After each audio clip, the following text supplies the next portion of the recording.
شیخ حضرت فاطمہ نے حضرت علی کو ابو جہل کی بیٹی سے شادی کرنے کے لیے روکا تھا، تو شیخ اس سے ہم لوگ دلیل پکڑ سکتے ہیں، ریزن بھلے اچھا ہو تو کہ آپ لڑکی پریشر ڈال سکتی ہے اپنے گھر والوں سے جب وہ سیکنڈ میرج کرنا. یہاں پر یہ صحیح مسلم کی روایت ہے، صحیح روایت ہے کہ علی رضی اللہ تعالیٰ عنہ نے جب شادی کا ارادہ کیا تو اللہ کے نبی صلی اللہ علیہ وسلم نے ان کو منع کیا. لیکن بہت سارے لوگ اس حدیث کا غلط مطلب سمجھتے ہیں کہ اس منع سے مراد تحریم ہے.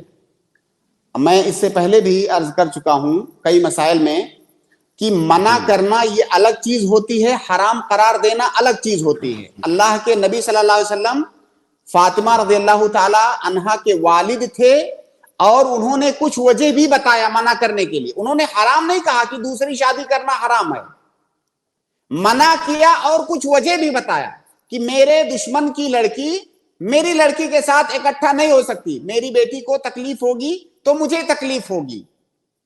تو اگر اس طرح کا کوئی ریزن ہے تو کوئی باپ کوئی سسر اپنے داماد کو منع کر سکتا ہے، وہ اس کے بعد اس داماد کو اختیار ہوگا. جی بھائی منع کرنے کا یہ مطلب تھوڑی ہے کہ وہ مان ہی جائے گا، اس کو بھی اختیار ہوگا. علی رضی اللہ تعالیٰ عنہ مان گئے، تو منع کرنا الگ بات ہے، حرام قرار دینا الگ بات ہے. یہ تحریم نہیں ہے، یہ صرف منع ہے. اور اللہ کے نبی صلی اللہ علیہ وسلم نے ایک اسٹرانگ ریزن بتایا، اور یہ ریزن اس وقت نہیں ہوتا ہے. جی حمزہ امین بھائی، دلیل نہیں ہم لوگ کے گھر والے لڑکی گھر والوں سے پریشر ڈال سکتی ہے کہ سیکنڈ میرج مت کرو. اور بھائی دنیا کی کون سی عورت ہے جو منع نہیں کرتی ہے؟ وہ منع کرتی ہے، لیکن منع کرنا اس کا حق ہے، شادی کرنا شوہر کا حق ہے. وہ چاہے تو اس کے منع سے متاثر ہو جائے، قبول کر لے، نہ کرے چاہے تو کر لے. شیخ لیکن وہ پریشر بھی ڈلوا سکتی ہے نا، بڑے انفلوئنشر آدمی. کیسا پریشر بھائی؟ بھائی کاہے کا پریشر؟ وہ بھائی تم کو رہنا ہے رہو، ورنہ جاؤ میں دوسری شادی کروں گا. پھر کیسا پریشر؟ جی کیسا پریشر؟ ہاں ٹھیک ہے شیخ. بھائی اس سے بڑا پریشر اور کون ہوگا؟ مجھے کرنا ہے، آپ کو رہنا ہے ٹھیک ہے، نہیں رہنا ہے کوئی بات نہیں، مع السلامہ. جی ٹھیک ہے. جی بھائی، اس کے بعد کون سا پریشر ڈالے گی وہ؟ مطلب اب ایسا تو نہیں کہ جو ہے گن پوائنٹ پہ اس کو منع کر سکتا ہے کوئی.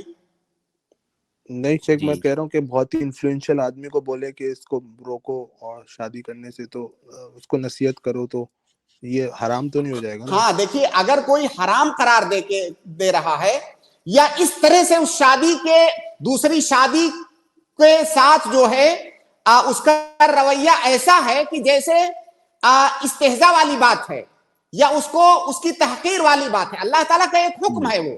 تو ہمارے سماج میں تو یہی ہے نا کہ جیسے جو دوسری شادی کرنے جا رہا ہے گویا کہ جیسے کوئی گناہ کا کام کرنے جا رہا ہے.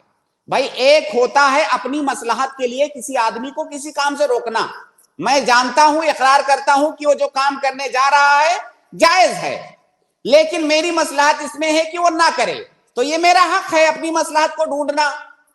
لیکن اس کو جو ہے یہ سمجھنا کہ یہ گناہ کا کام کرنے جا رہا ہے، اس کے تئیں نفرت کا اظہار کرنا شریعت کے اس حکم کے تئیں، یہ تو کفر ہو جائے گا.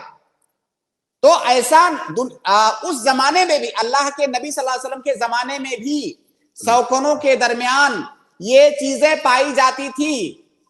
وہ غالباً عائشہ رضی اللہ تعالیٰ عنہ کی روایت ہے کہ اللہ کے نبی صلی اللہ علیہ وسلم نے جب فلاں کو دیکھا، انہوں نے امہات المومنین میں سے کسی کا ذکر کیا تو کہا کہ مجھے ایسا لگا کہ اللہ کے نبی صلی اللہ علیہ وسلم ان سے شادی نہ کر لیں. تو ان کو بھی خدشہ تھا.